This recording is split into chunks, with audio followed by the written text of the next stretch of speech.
Welcome to the Femsplainers. I'm Christina Hoff-Summers. And I'm Danielle Crittenden. And welcome to our very first, our debut true cocktail party in the studio, which we're now going to do once a month, where we're just going to have, I want to say, invite the most awesome fascinating babes. women. Or just whoever happens to roll through town. No, I didn't mean that. I didn't mean that. We're in the studio with, okay, just brace for it, Pulitzer-Prize-winning historian Anne Applebaum. And does she know what she's in for? Does she know? She doesn't so listen to the podcast. serious. This is going to be hard for Anne. And Kate, our beloved Caitlin Flanagan from L.A. And I guess, Anne, you're of London and Poland, and recently my guest room. My house guest. And Christina brought Prosecco, and we're very, very excited to have you both. So why don't you just begin, like, pretend we are at a real cocktail party. Here's your drink. So, Anne, what brings you to town? Why are you here? Why are you here, Anne? Why are you here, Anne? I'm here to stay in your guest room, Dan. No. And my guest room wasn't good enough? Your guest room wasn't good enough, no. I am, for the first time in my life, teaching. I've actually just finished teaching a course, undergraduates at Johns Hopkins University, and it was revelatory in many ways. In bad ways or good ways? Both.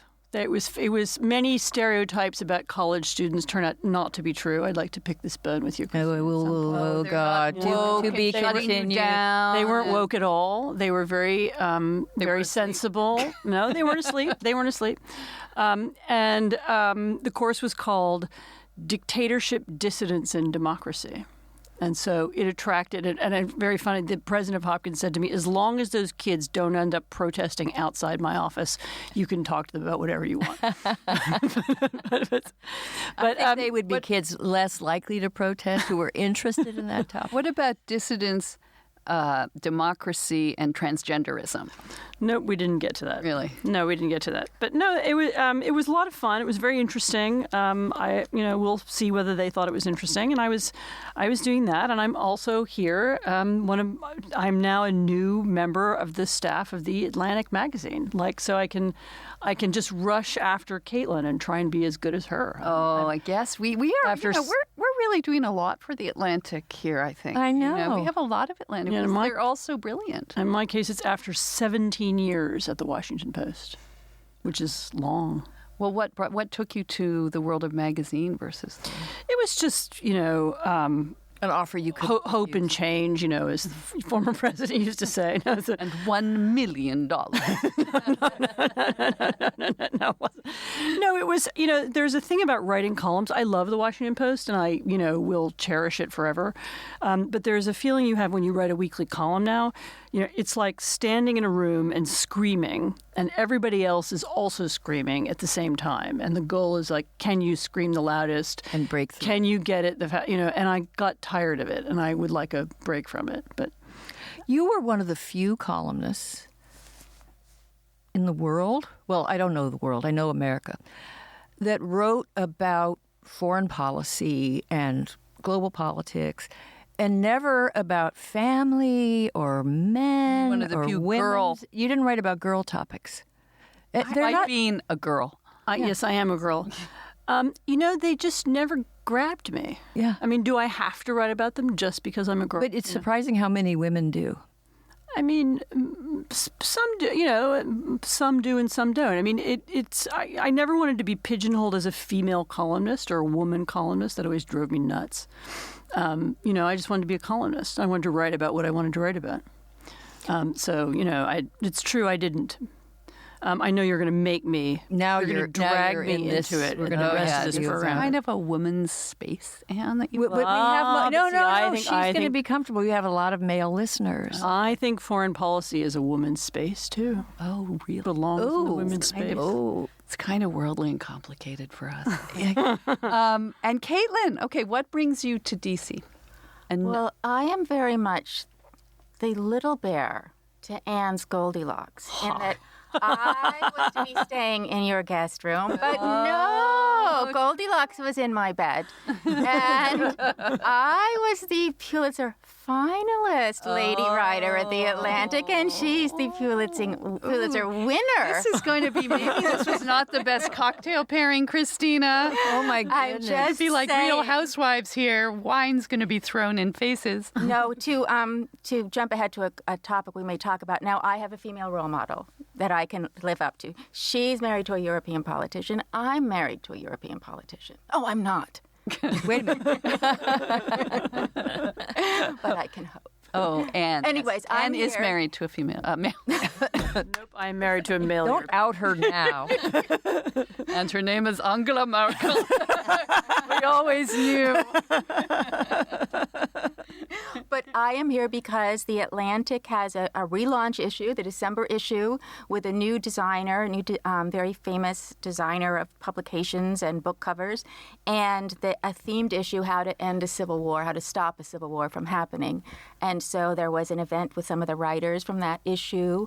Anne Applebaum was one of them. No relation. Right? Oh, right.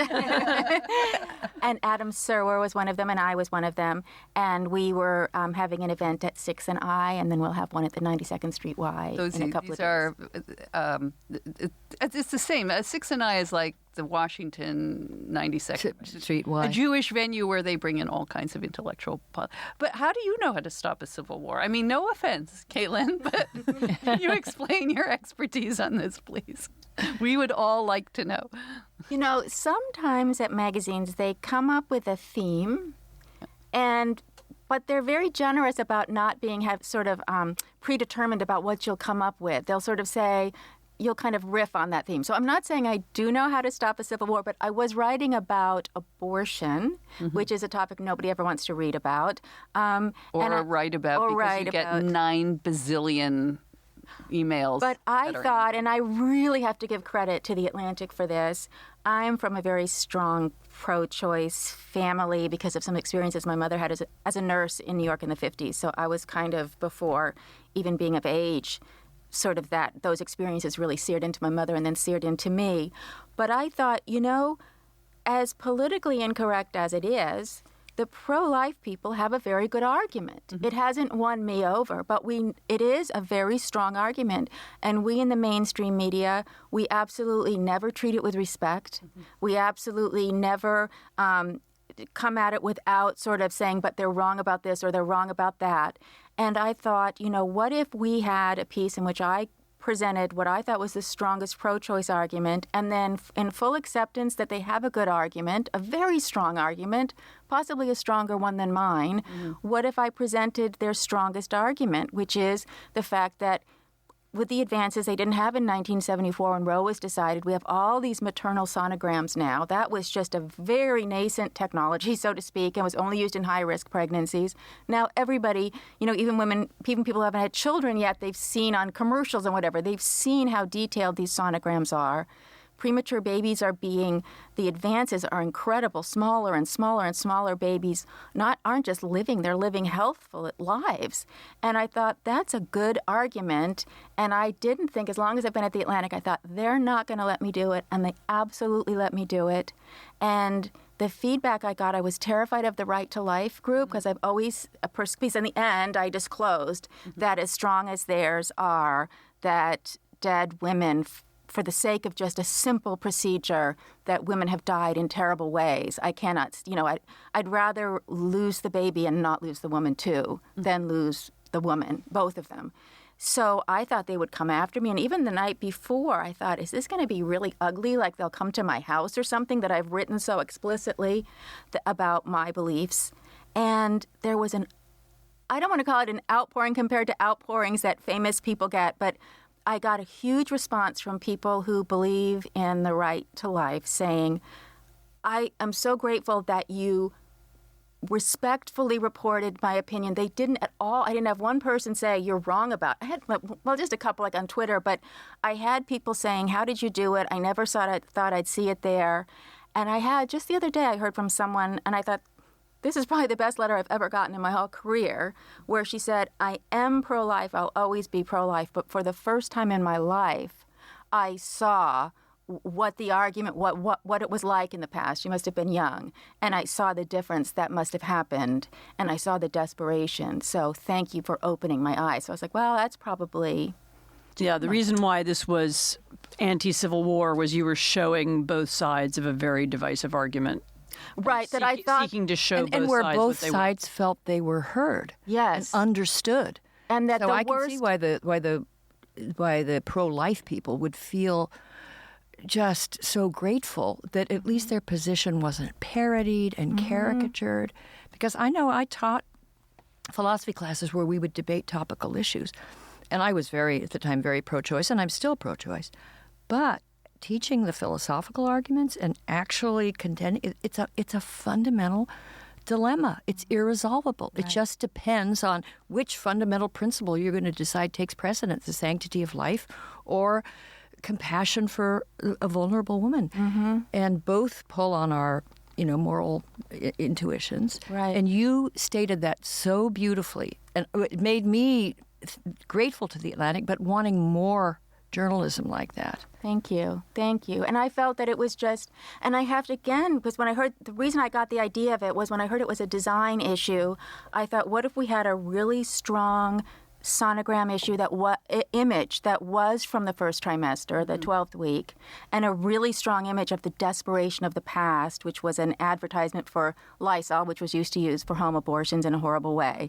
What if both of those were in the magazine? And I thought, as much as I know The Atlantic and love The Atlantic, they're not going to run that sonogram image. And they absolutely did without a single question. And they stood behind me to do it. So I was very, very grateful that I was able to write that and not feel that I had to espouse always, that I had to come to the magazine with progressive ideas and keep hold of my conservative ones, that they let me do both. So and now you have some activists, women are saying, well, shout your abortion. And I'm, kind of as if you should be proud of it. Mm-hmm. And that's just no way to win support, sympathy, or understanding. It just seems there was someone, a very popular sort of Twitter celebrity and model, and she has this thing out that's very popular on Twitter about abortion, where she's saying, it's the landlord's decision, not the tenant's decision, with the baby being the tenant. And I thought, since when has the left been on the side of the landlord? Right. My whole life we've been on the side of the tenants, but suddenly, it's the landlord that we're siding with. What a horrible argument. Well, it's also that, and we can just say that it's a bias, in favor of pro-choice with the media, that we haven't been able to have very productive discussions or truthful discussions about the effect on the woman who has had an abortion psychologically years, later, or physically, that can the abortion have health effects? And these are things I probably share exactly the same views on abortion that you do. But I would want to know, and before going into this, not just am I, being greeted by signs with pictures of sonograms, but how am I going to feel 10 years down the road? Is there going to be a physical, am I more likely to be vulnerable to certain types of cancer? These are things we cannot discuss honestly, because if you came up with the wrong results, it's part of the backlash. Or we can't be seen to discourage. Although I just want to add that I have looked into some of these claims. There were people that claimed that there was just disastrous psychic toll on women and who had abortions, and it turned out to be questionable research. Well, I have this feeling. I remember after my kids were born, and you have a I think a changed, more nuanced view that. In my 20s, I'm like, it's my body, I'll do what I want. And then you have babies. When you're first time I heard the heartbeat. And you think, I could, if I had, and I did not have an abortion, but if I had at 22, and then to see your children later, the children you do have, I would be haunted. I would be haunted by what I didn't have. And it's not to say that I would have been wrong to have done or whatever the circumstance was, but anyway, I think it's a topic that we should be able to discuss more frankly. And I would just say one of my problems with the Shout Your Abortion movement is that the young women leading the movement have sort of told other women they have to have a certain feeling around abortion, that it's totally neutral. And I always think young women should know it's okay to have an abortion be the right decision and still feel sad afterwards and still feel loss and still feel grief and kind of process that and get through it. It's okay to feel that way. Doesn't mean you made the wrong decision. Yeah, but it's not a wart removal either. Right, but that you don't have to go out shouting in, this was a great, and Planned Parenthood just tweeted that an abortion is moral, which is a meaningless statement. Meaningless. All right. Well, before we open ourselves to For menopausal women on abortion. before we open ourselves to that slew of emails, and hey, you guys are bringing the cocktail party down. Can I just say? Caitlin, we all watched Marriage Story, the movie that's getting a lot of talk. It's on Netflix. It's with Adam Driver and Scarlett Johansson. And I think it's sort of like a modern Woody Allen. Like, we haven't had a movie like this, like good Woody Allen, although his movies were always creepy. But let's say an uncreepy, modern Woody Allen when he was better. But it's like a very mature psychological look at two people getting divorced, and it's very wrenching. And you've written a piece that is just out online, and we wanted to talk about this. And what were you? Before we get to Caitlin's thoughts, what were your thoughts on watching this movie? One of the great things about it is it shows what a tragedy divorce is. I mean, you were just talking about the different ways in which people can talk about abortion. Divorce is also something that people tend to talk about as if it was normal or ordinary, or it's just a thing you go through. Or inevitable even. When it's catastrophic and in most people's lives, it was temporary. In this movie, they show in kind of slow motion, gritty detail the breakdown, and it's actually almost it's a brilliant plot, because the plot is that there are two people.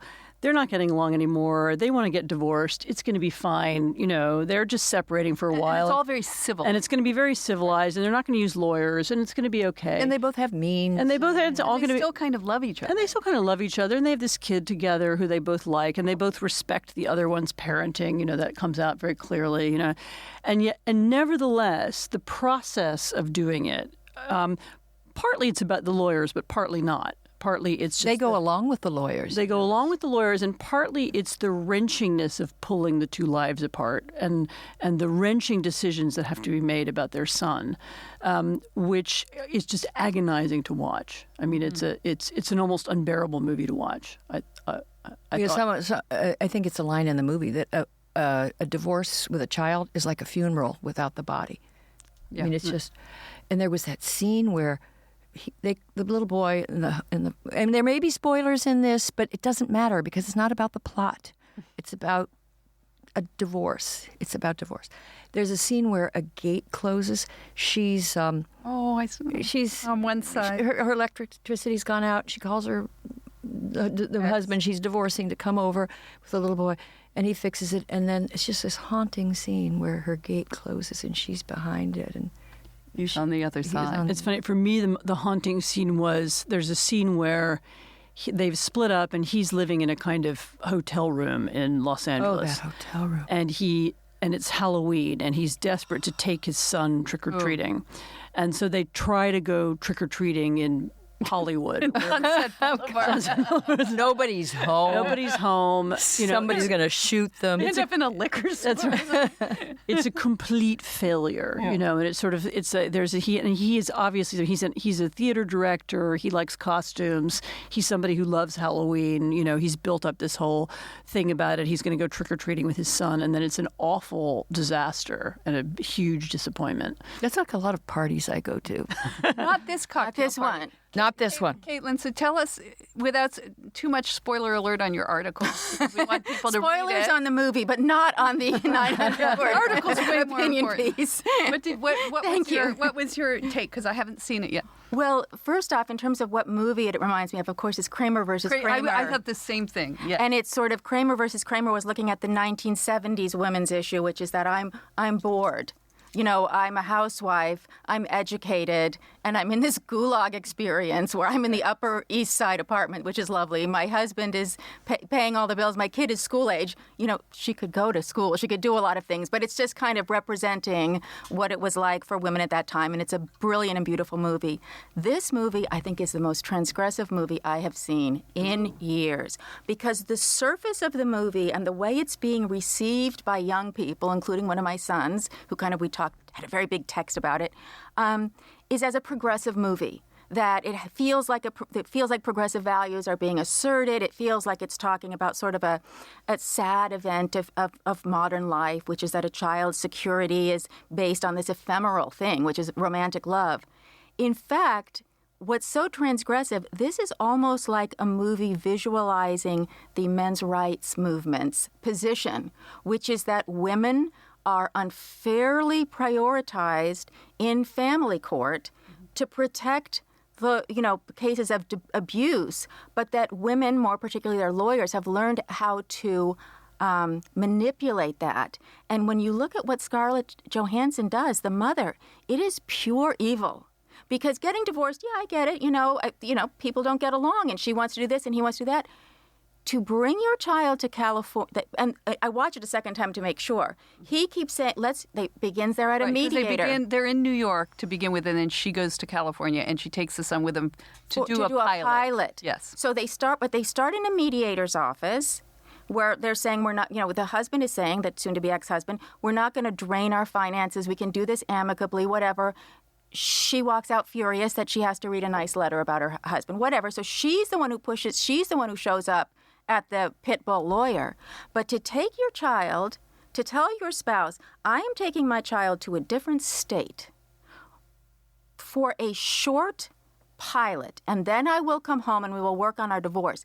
To take that child there, enroll him in school, which is a powerful, powerful act in family court, and not tell your husband that you've done it, and then to undermine over and over again. He had come out for that Halloween, and somehow the cousins were going to do the Halloween. He had made a special costume for the child. In many small ways, she undermined him. And but to me, to take the child away, enroll him in school, not explain that, and have the absolute upper hand in family court because of that. That's where the men's rights movement, it began with this divorce court. That's when you go to the beginning of the men's rights movement, which is a very scary, ugly movement, which has come to stand for all sorts of, it's often kind of enmeshed now with the alt-right, and it's and even white supremacy, that kind of terrible stuff. But where they started from was, my wife and I got divorced, and somehow she's taken the kids away from me completely. And they favored her, and they shouldn't have. And I think that this movie, which people say is kind of, the filmmaker's kind of adaptation of His Ugly Divorce from Jennifer Jason Leigh, who took their child to California, we're reading it as a progressive film. The young people are. My son wrote, what a monster the man was. He was not a great husband. He didn't understand her feelings. But he was not a monster who was abusing her. She had no right to enroll that boy in school out of state. So it's so interesting. I watched that movie with my mother, and both of us sympathized with him. Mm-hmm. My mother's instinct was how sad for him. He's by far the more sympathetic character. But so maybe it's generational. So here's why everyone's wrong. Okay. Christina, tell us. I'm going to tell you because first of all, I didn't even want to see this movie because so many movies now follow the theme of good women, bad men. And I didn't want to see a feminist, divorce the woke edition. But I found it much more complicated. Now, at first, I was worried that it was going the men's rights way, and I thought, that's kind of suicidal for him to do that. And then the little that I know about that director, it didn't seem like something he would do. I think he showed both sides. And in the end, her side was much more legitimate. No, he was a narcissist. He was wrapped up in his own world. He was practically every reason to divorce. She was as talented. She was as talented as he was, if not more. He was doing weird plays. I mean, Hold maybe, on, but hold on. Electra. That's not a weird play. I'm going to come Okay. back here Okay. with you because I watched it a second time for this. I watched So- it twice. Okay, we're okay. I've It's only on. watched it once. So she was in a teen movie where she flashed her boobs. It was not high art. She came at age 19 to New York, and being engaged to someone else at 19 is kind of weird. And she met this, he's the Ted Hughes, it turns out the Sylvia Plath of teen movies where you flash your tits. But whatever. No, it was So- it was Fast Times at Ridgemont High. Right. It was a great movie, and she So- was fabulous. Exactly. And she had great even tits. if it was. Let's say so it was let's start with that. And she was a great It was actress. Grand Illusion. Okay. So she's lost. She says, I didn't know what to do. She meets this, the male, is about the male genius, and it's verified that he is because he wins a MacArthur Genius Award. Can you win a MacArthur Genius Award these days if you're not like a trans That's a digression. gender Digression. fluid Digression. performance artist? Digression. Digression. Well, let's theater just say directors he still win must them. have been. He must have been a really real genius, and he brought his play to Broadway. So we are to understand that he's a genius. He's the kind of man that women have been falling for since forever, and we understand that he was so self-absorbed as geniuses are. Although there's a hilarious line when she says in their bitterest fight, "My friend said you're too selfish to be an artist." I'm like, honey, that's the first damn requirement. The most artists I know that don't get off the ground aren't selfish. Something's going to suffer, and it's not my art. Exactly. And then she has made these mooes to him that she wants to go back to California. She never says that we sat down and had a discussion like two adults about going to California. She discusses it all the time. She says she did all the time, but she never. So let's give it. But he can't hear. He's Right, in his but let's own say that's zone. true. Let's say that's true. That she constantly said, "You promised me," and she does say at one point that he promised her, but nothing came of it. So then she decides, "I want to be my own person. I'm an artist, whatever." Fabulous. This is what divorce is all about. Sometimes it's just for something as silly as we don't get along. I've been divorced. That was the reason. My first husband and I, it was like we both thought we could make a better match, and we did. We didn't have children. But then what happens is where things sour in our system of family court is that when one is divorcing, there's all this anger and there's all this feeling, and you want to get things, you want to get things for yourself. And all the love that brought you together is turned into this anger as you're coming apart, which eventually just dissipates. I think divorces should be like settled 10 years after. Because they're like, "Oh, hi, nice to see you. You take the painting." And and if you have a child, it's just, oh my God, about this child. And lawyers have figured out for the mothers that they are going to be privileged and that they can get all these things. And the women take all of their, that woman, Scarlett Johansson, had a lot of anger, a lot of artistic anger, a lot of lost years. I think justified anger. Yeah, but in the same vein as Kramer Grace, it was again a woman. It is a familiar theme of a woman feeling ultimately oppressed and But it was unrecognized. It was more nuanced than that. Much Yeah. more than that, because But it was subtle. But it was the same idea that we've done everything his way. I've sacrificed my art for his. Now I want my chance. He won't give me my chance, and so I'm taking it. And But what to we- do that, I'm getting a divorce. What was different from Kramer versus Kramer, I think, is that there was more nuance about the husband. Right. That he had Right. helped create her career. He had helped make her a great actress.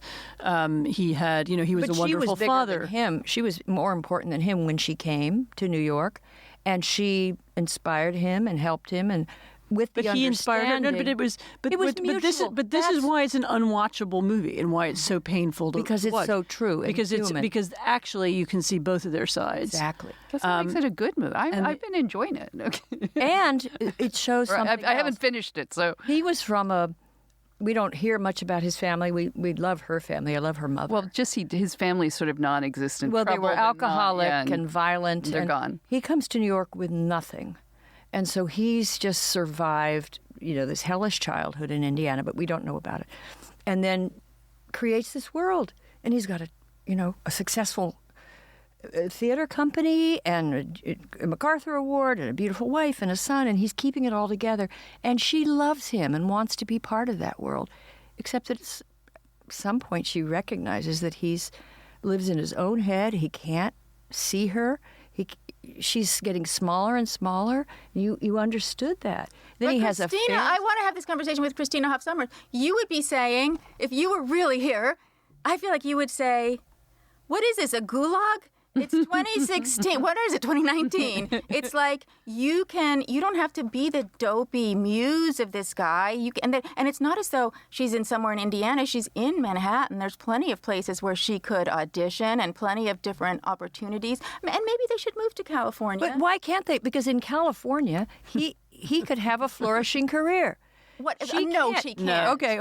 We're getting in the weeds. He's in Red Cat. He has 2 shows in Red Cat in L.A. He said his next play. Oh God, it's Okay.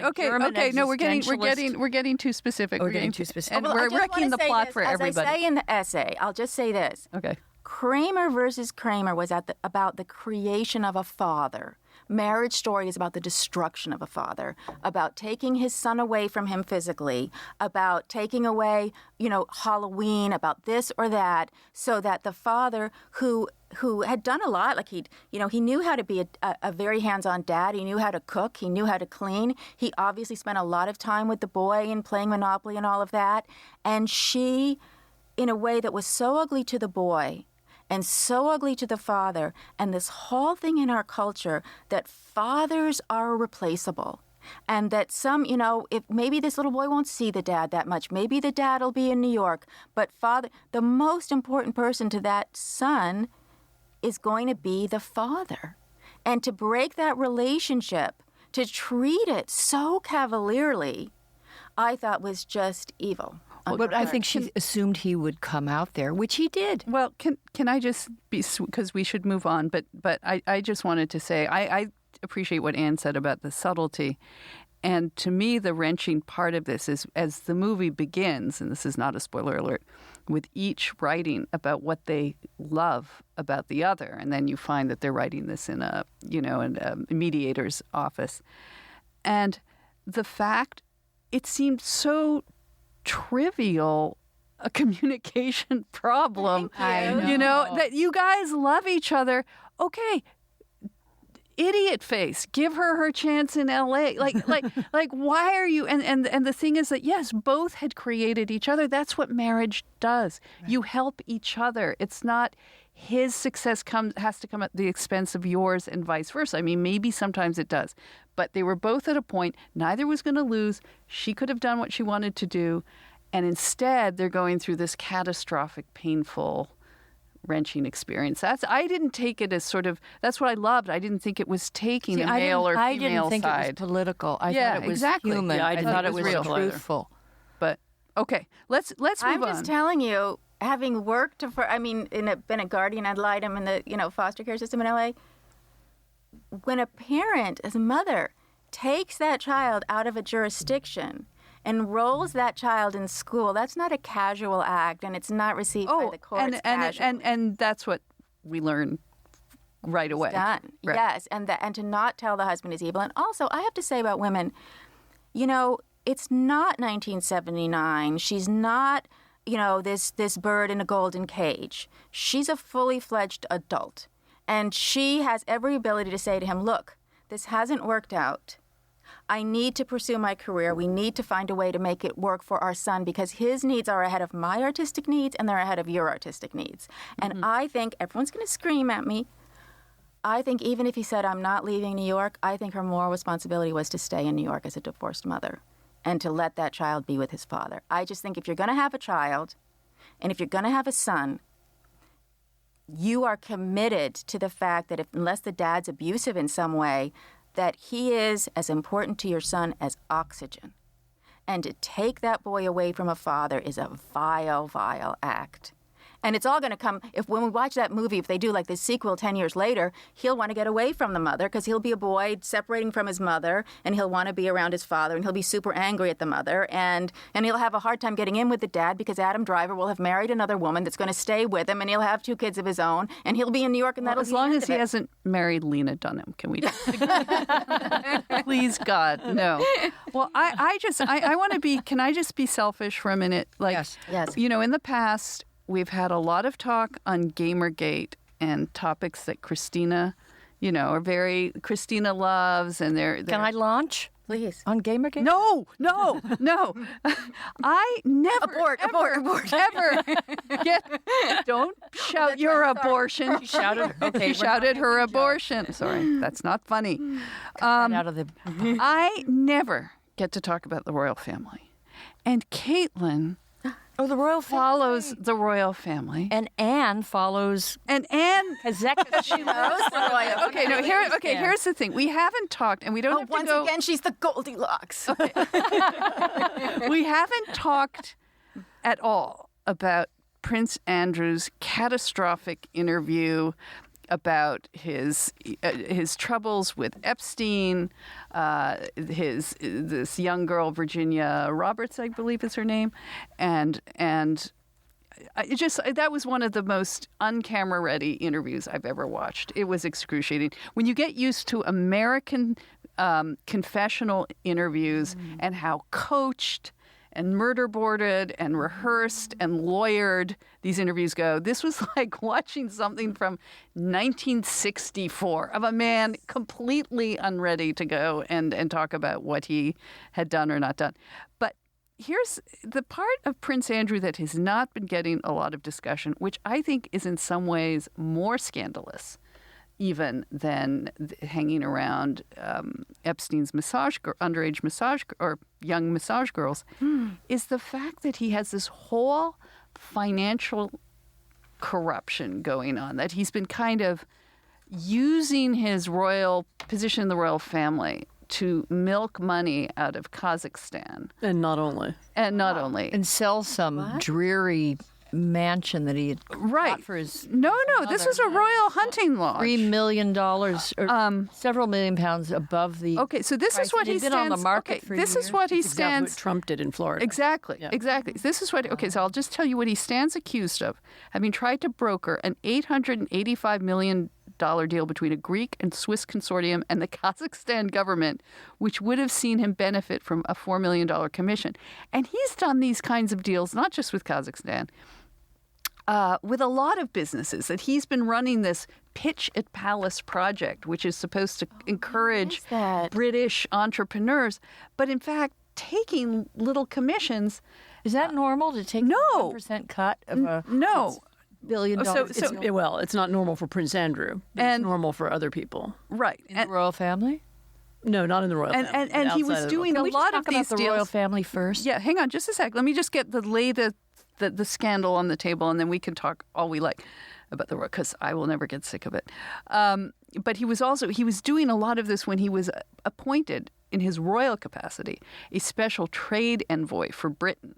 So he's doing not just being the goofy royal cutting ribbons at corporate openings and promoting British shortbread biscuits abroad, but he's really short and tea.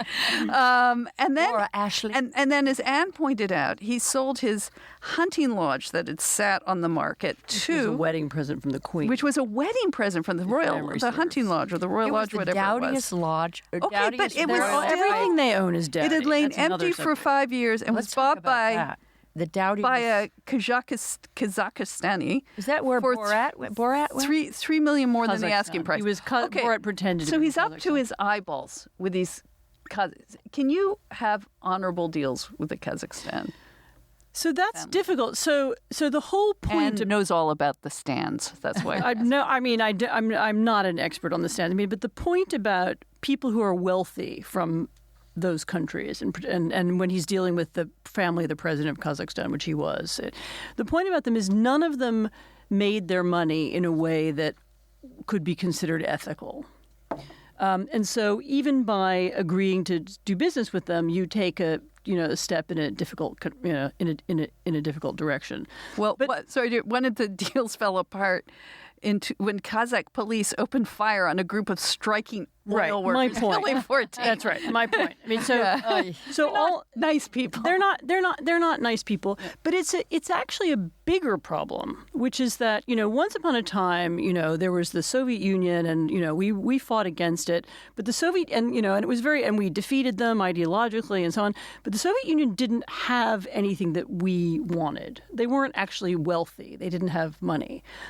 What you now have in the world is this group of authoritarian states. And by the way, Kazakhstan is not the worst. Kazakhstan is sort of the corniest and cheesiest. But, there's also China, and there's Russia. There's a lot of large authoritarian states where a lot of people steal a lot of money. Kleptocrat. And they're buying up a lot of property in London. And they're buying a lot of property in London, a lot of property in Miami, and a lot of property in New York. And they have things that Westerners want, and a friend of mine said to me recently that London has now become a kind of a city where most people work in some form as butlers to the uber rich. So they're selling them yachts or selling them paintings or decorating their apartments or buying and selling their apartments. There's a huge part of the economy. Tutoring their children. 19th right. century. You are a servant or you have one. Very Gilded Age. Mm-hmm. Yeah. But the wealthy who are being butlered to, are mostly from. They're from Russia. They're from Kazakhstan. They're from, in some cases now from China and from, and the flood of kind of corrupt. It's not all illegal, so the illegality is complicated sometimes because it's legal in their country. So how do we treat that? But the wave of money that has flooded into Western societies, and it's not just London is one of the worst, but it's not the only one, has been so tempting and so corrupting for so many people. I mean, Prince Andrew is just like the tip of the iceberg. And, in his case, we only know about him because he's sort of a moronic, famous person, Yeah. But that describes him pretty well. But there's the only way to explain that interview. No, but there's a whole part of the financial sector of London, which is now bankers who are dedicated to helping corrupt people steal money from their own countries and launder it in the West. Frankly, a lot of these real estate markets are that. And this is for example, this is one of the things that bothered me about Trump from the very, very beginning. What was the New York real estate market over the last 20 years at the level that he was dealing in, the sort of luxury apartments? This was a money laundering operation. If you want to open a business in America, you have to produce all kinds of, certificates or whatever. You have to prove where your money came from. You have to say what it is. If you want to buy an apartment, nobody asks you anything. This is changing now, but until recently, you could just buy it under a corporate, like a numbered you company. could just bring in you could buy it under a numbered company. You could bring in a suitcase full of cash. You could? Yeah. And so this was exactly when you have a suitcase of cash, you'll know where you can spend it. But this was a profoundly corrupting and distorting this flow of kind of illegal cash from the authoritarian world into our world, frankly, has been so distorted the New York property market. It's one of the reasons why young people can't afford to buy houses in London, which is a source of huge dissatisfaction. Maybe a bit behind Brexit, too, right? Oh, absolutely. Oh, no, absolutely. And a lot of Brexit was the resentment of London. And why, and not, by the way, from poor people, or from the working class. This is a complete myth about Brexit. An upper middle class person can't afford an apartment. Absolutely. What drove them crazy was that, the sort of the gentry or the middle classes, who lived outside of London, was that they could barely afford to visit it. And that was their capital city, and it had been sort of occupied by these uber wealthy foreigners, and this was a huge source of resentment. So when I go to Mayfair, these apartments, these beautiful townhouses, and they're empty. Yeah, they're empty. They're empty because they are, in fact, they function the same way as Swiss bank accounts. They're owned by anonymous companies.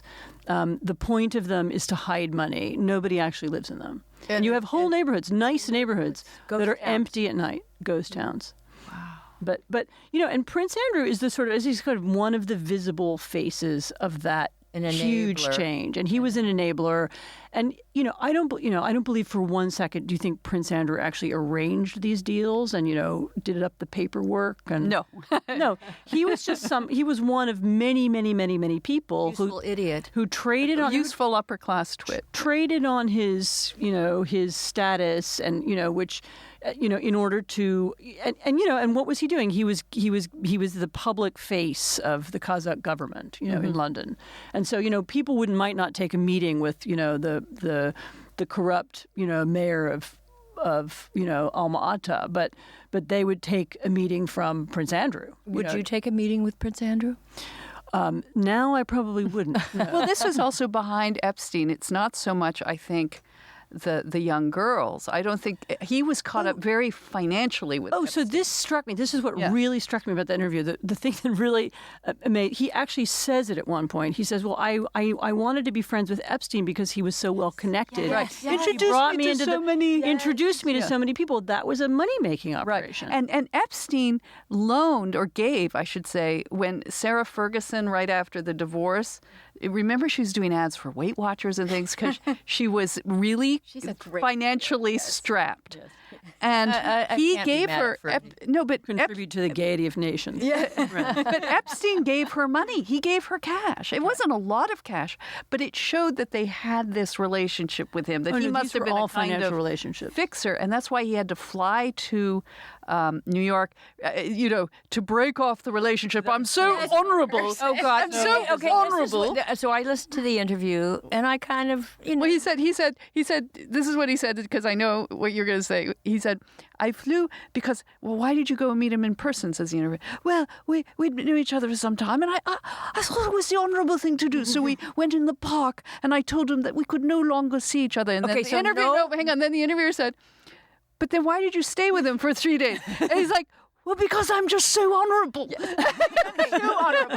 no man in the history of the planet thinks that he has to go and meet his friend to break off the friendship. I know that's exactly what I thought. It just never happened. No, it's never happened in history. And that was the one moment where I thought, oh my God. No, it also doesn't happen if you're Prince Andrew. I mean, Prince Andrew, some friend of his is caught in scandal. You just don't speak to him. You never speak to them again. Right. And I mean, that's what. Right, but they Princess Anne. Well, and it also suggests that Epstein had blackmail over him, as in addition to, or that they had some kind of business relationship. Yeah. So that was. But the greatest moment of the whole interview, which I watched about 4 times because it was so goddamn delicious. Every moment, it was like Tom Wolfe and David Lodge had gotten together and created this thing.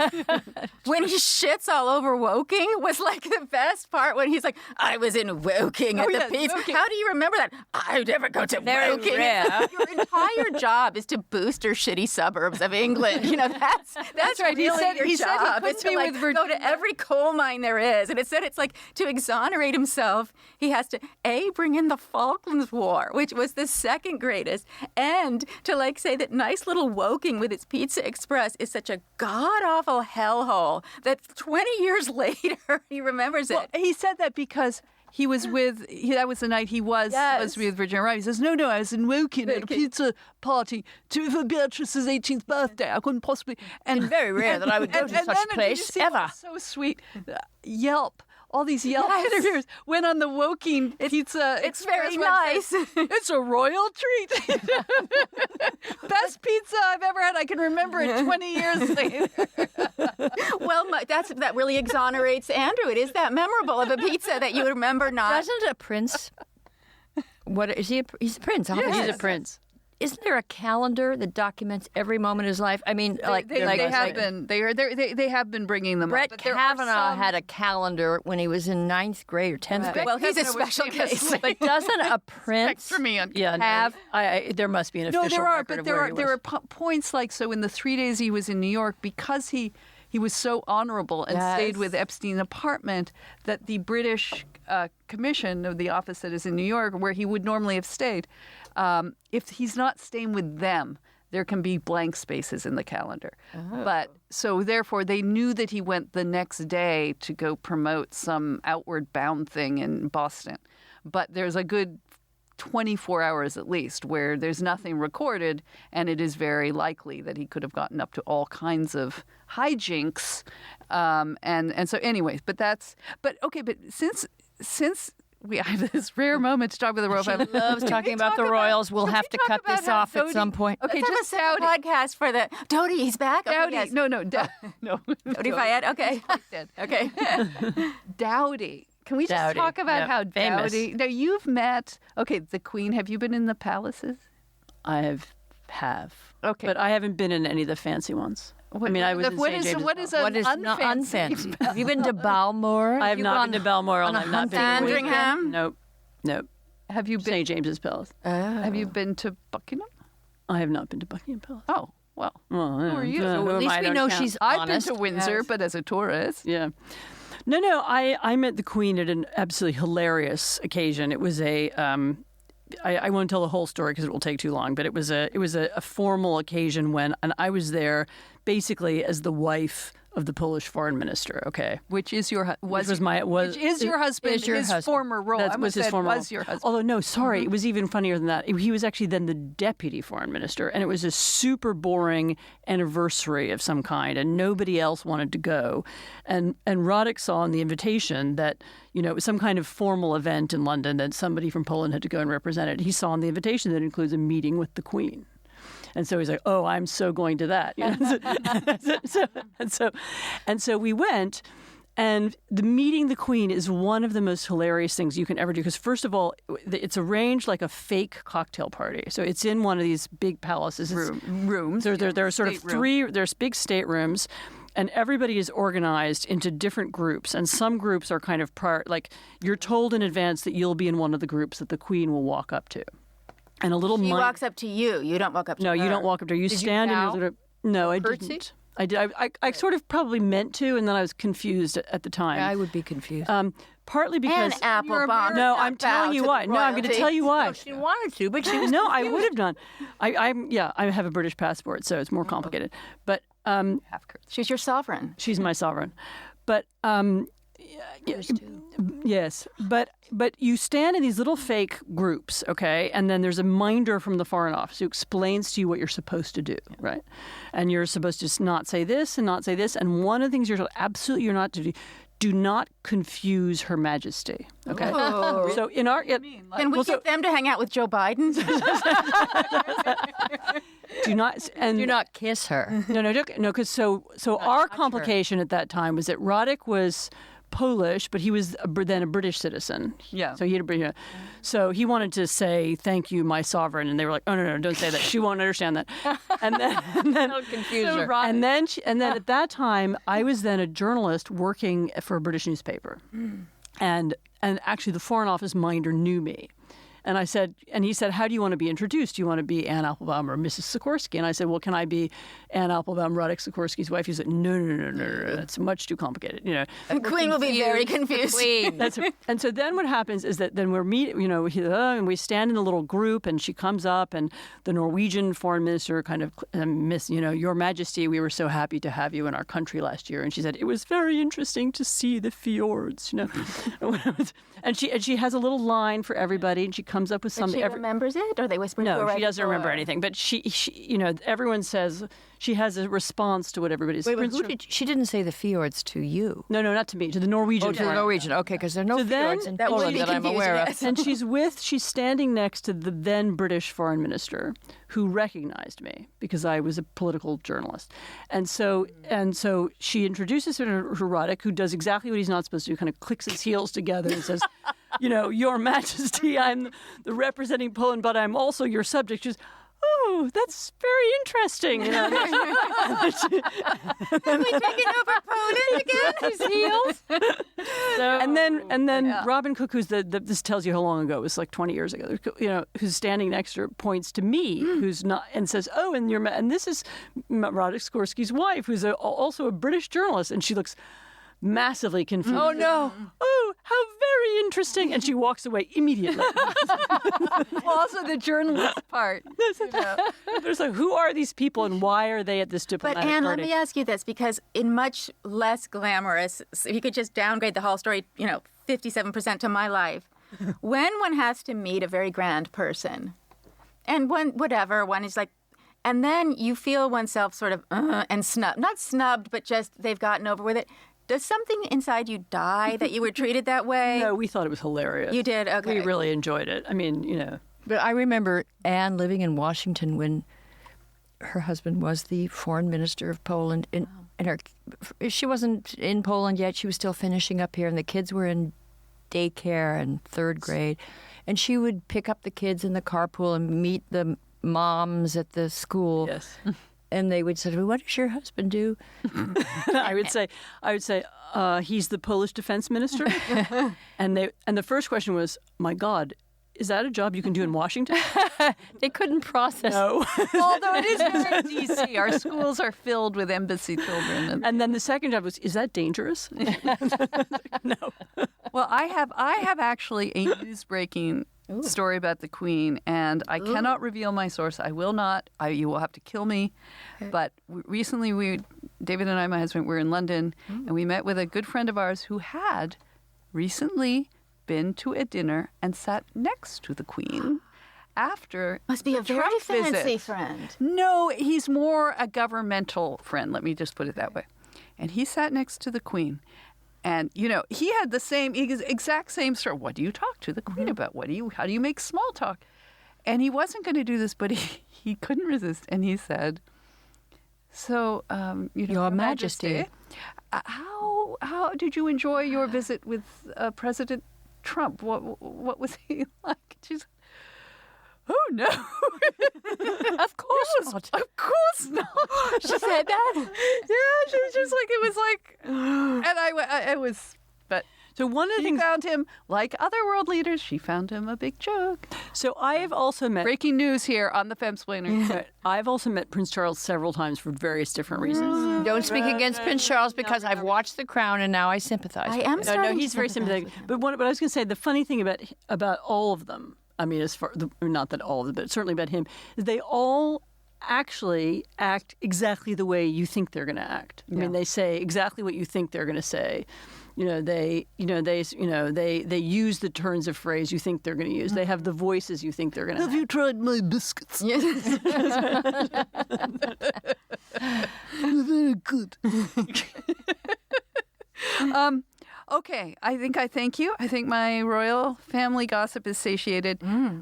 We've talked a lot. Should we have one more topic? I don't know. Can I just quickly run through Hillary Clinton in Africa? Oh, yeah, what happened? What the hell happened? Very, very Okay, quickly. and then Because I looked for it on Google and I couldn't find It is nowhere, and it should be everywhere. Okay, do tell. And then we'll tell this story just so our listeners Very know. quickly. And then Ella, who is also the wallflower of this cocktail party, Hardly. has a listener reaction that involves Caitlin.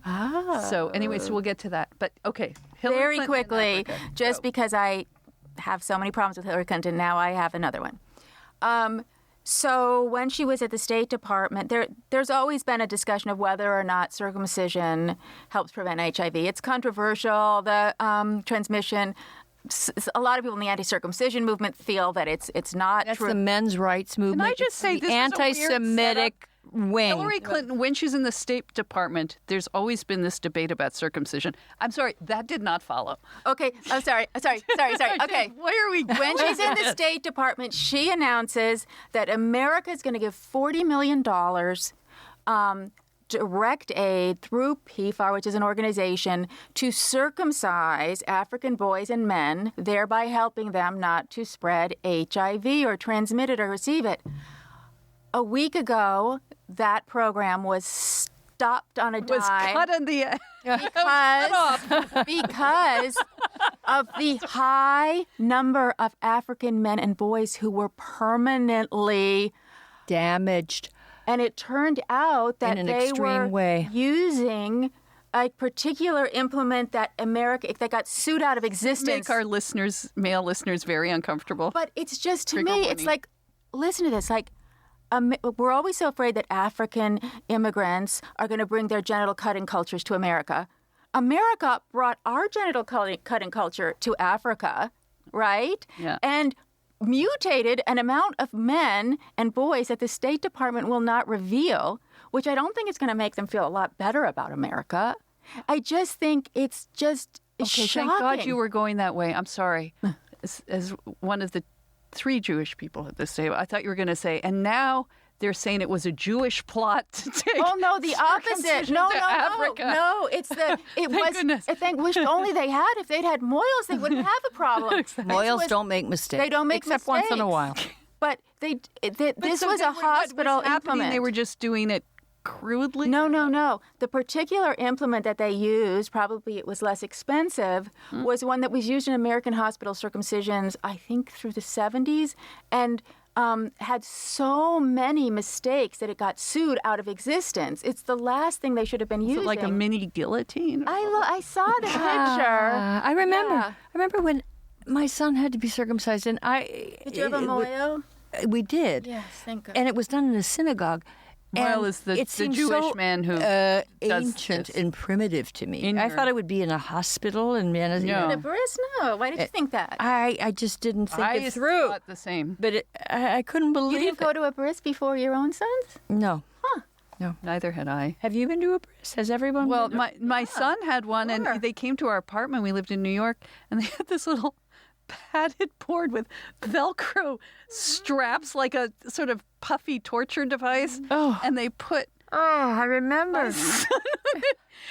and before this happened, the rabbi took me into another room. Yes. And he gave me whiskey. And he said, My mother and I were "Everyone has to weeping. drink whiskey." But then there was a shriek, and everybody flinched. And it turns out the shriek was them trying to get him out of this very adorable onesie I put him in for the occasion, and everything else was fine. But anyway, yeah, I'm sorry to hear that. This is so. The point is that the State Department. The point is that we has treated very backfired. cavalierly. Yeah. Treated a group of African men and boys. They won't very cavalierly to the point that we went over there and damaged their genitals, and I just think it's really shocking, and the State Department won't say how many. They just said because of a high rate of complications from the actual procedure. And I just think that's really shocking. Yeah. About the crying, I will say, when I was interviewing someone about circumcision in LA, of the head of pediatric, I guess, urology, who also is I don't know if he is whatever, he assists a lot. And I said, I always felt bad that the hospital circumcisions, they cry so much, and when I go to bris, there's no crying at all. And he said, well, if it's a really big crowd, what we'll do is we'll circumcise them before in the bedroom. And then when we're doing the ceremony, we just say the words. And I was like, wow. It didn't happen at ours. That didn't happen at mine. Happen at ours, but they do put some booze on the baby's lip. Okay, Ella, come out of your wallflower. Come out of the corner. Ella. A millennial is in the room. She's about with to all these speak. old ladies. I've emerged. Okay. We're draining your youth from you. So we have some listener reaction from Alec. He says that after listening to the brilliant voice of Caitlin Flanagan on Making Sense with Sam Harris, he had to listen to everything she said right away.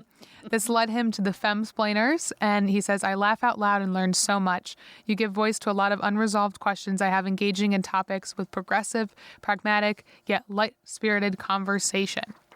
And he asked that if this message got to us before Caitlin was on, then maybe all of you could answer this question. What techniques help keep your heads above water and help you live in a way that is fulfilling to yourself and others to the best of your ability? What? I think he means Profound question. Yes, it's a profound question. I think Caitlin? What does he mean? What does he mean, Ella? What does he mean? Oh, I think it's in relation to the craziness of How do you politics. survive the Oh, madness? the Yeah. current political madness. Okay, Caitlin, since you're the brilliant Both the one. right and the left are insane. How do we remain sane? Yeah. Okay. Civil War expert. Yeah, Civil yeah. War And it mediator. brings us Caitlin back to Flanagan. We the just have to have critical distance from things and realize, my father was an historian, and although he was in the middle of some pretty huge events in his life, he just sort of had this idea that this was the flow of history, that things would pass, that other things would happen, and that you could sort of enjoy the human folly along the way. And always to remind ourselves that this is going to pass. Everything's going This to too pass. shall pass. Yeah, Trump's, he's going to go, and things will, get back to a better situation. That's what I think. Well, Anne has been actually, can we say, writing about this topic. can I just say in my guest room, about explaining, and we don't have to get into the thesis of the book, but I think this also makes you a kind of expert on how people we feel sort of the world has gone mad, that people are no longer speaking to each other, the kind of modern day Dreyfus affair that we're all living through.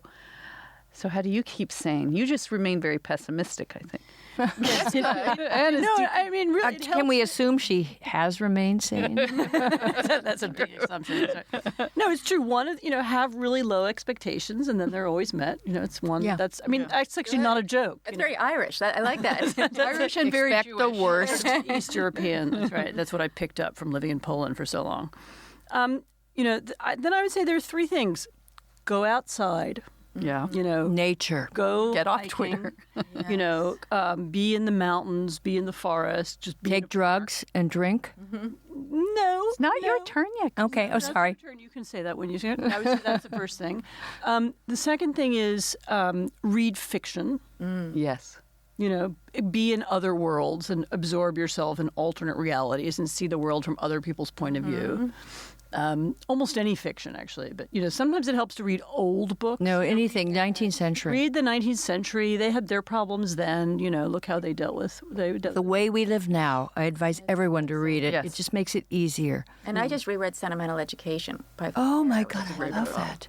That's a great Carry book. on, number 3. That's a great book. And number 3 is go and look at paintings. Yes. Beauty. Yes. Surround yourself with beauty. See how Beauty, transcendent beauty. beauty, and also even modern paintings. How is this person trying to explain the world?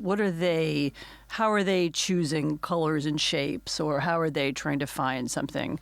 Be in the world of creative people. Creativity.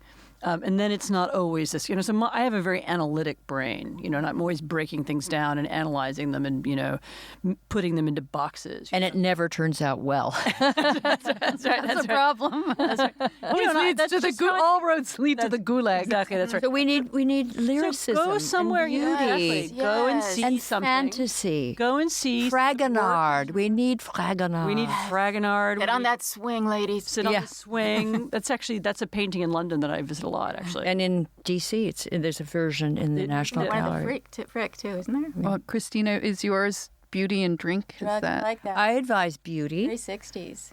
elegance, dogs. Yeah, it's dogs had gone unsaid. Dogs are huge. Dogs are huge. And I'm not wanting a second dog, but I can't find one. So I'm on this, rescue animal thing because I'm looked down upon by certain family members because Izzy was procured. She was bought as a... From Jeffrey Epstein. No. She was very young.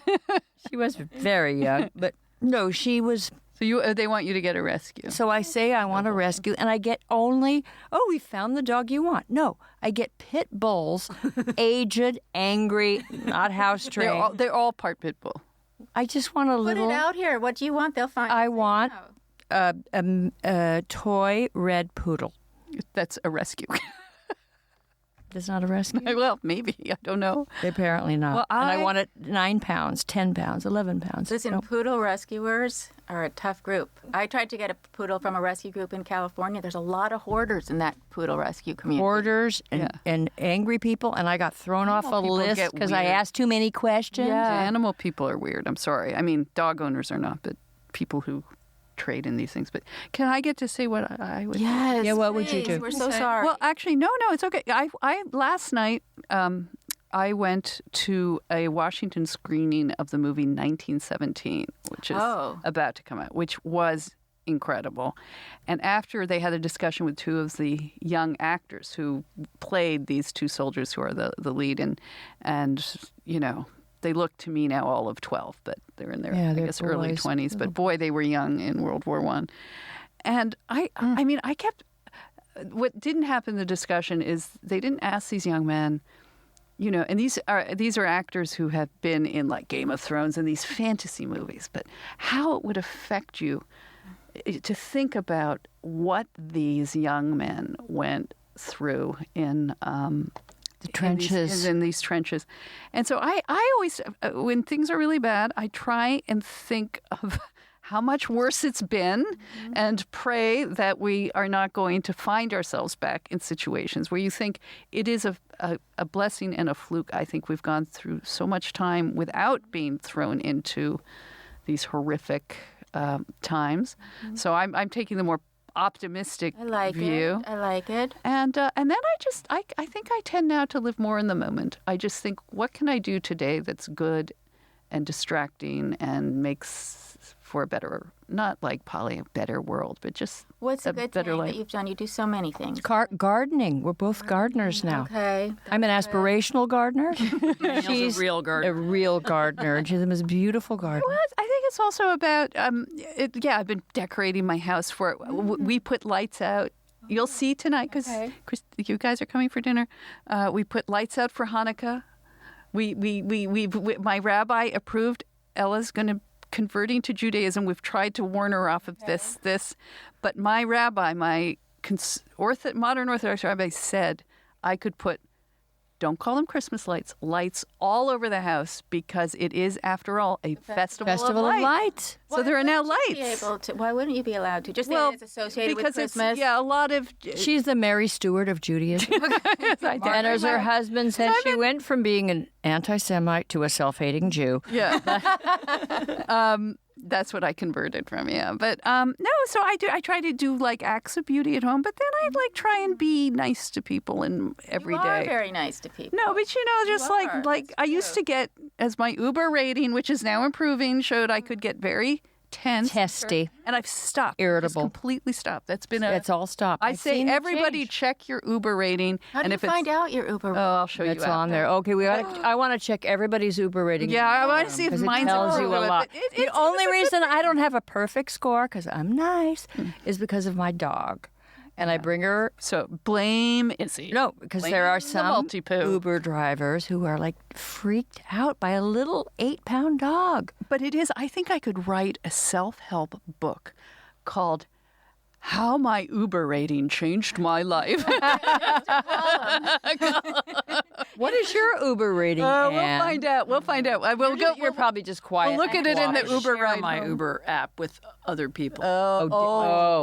Sure. Your husband? No, with my children. Oh, sure. Is it based on how you tip, or is it based on? They don't know that you tip. I do No, tip. they don't. They don't. You know, most people don't tip. I found out. They don't know. I always give a big thing. So I wanted to remember that life was such a fun I don't know. I was shocked. But anyway, all right. Well, we have to They wrap work up hard. this cocktail party. Okay. This was so much fun. Thank you. Will you all come back? Come back? Yes. Come back. We didn't destroy your careers. Not yet. It hasn't gone out yet. Last time, And can we just say? survived. Can It we was just better- say? Admit it was better than you expected. And also, can we just Girls' And issues. we won't say why. We won't say why. Last time Caitlin came on earlier this season, and we were in Los Angeles. One of our best podcasts. One of our funnest podcasts. And you said some things that got you in such trouble on Twitter. Yes. And we're not saying them again. We're not, What got you on trouble? No, shh. Shh. I'm All right. not on trouble on that part. Okay. We all did. All right. Thank you. Thank you, ladies. Let's carry this Thank party you. on back at my house. Yay.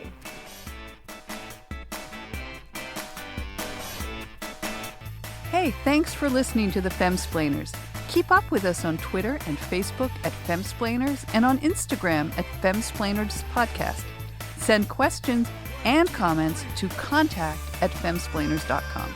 A big thanks to Ella Ryder, our research and in-studio production assistant, and to Nat Frum, our audio and video editor. And we're proud to be part of the Ricochet Network and grateful to the American Enterprise Institute for allowing us to record in its studio every week in downtown Washington, D.C. And miss something? You'll find everything you need at our homepage, femsplainers.com, including links to past episodes, our sponsors, where you can sign up to support us, and even to merch. And please don't forget to like us or give us 5 stars on iTunes. Thank you. Cheers. Cheers.